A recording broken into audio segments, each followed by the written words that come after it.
സദ്യ അതൊരു ഭക്ഷണമല്ല, ഒരു വികാരമാണ്. വാഴയില തുറക്കുന്ന ആ നിമിഷം മുതൽ മനസ്സ് പഴയ ഓർമ്മകളിലേക്ക് യാത്ര തുടങ്ങും. അടുക്കളയിൽ നിന്നുയരുന്ന മസാലയുടെ മണം, വീട്ടുമുറ്റത്തെ തിരക്ക്, ഓരോ പാത്രവും കൈമാറുന്ന ചിരികൾ, ഇതൊക്കെയാണ് സദ്യ.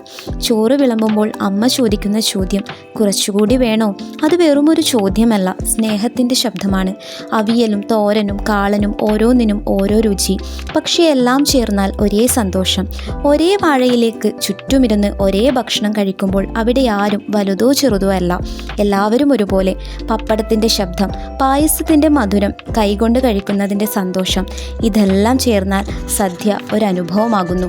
സദ്യ കഴിഞ്ഞ് വാഴയില മടക്കുമ്പോൾ വയറിൽ നിറവിനൊപ്പം ഹൃദയത്തിലും ഒരു നിറവ്.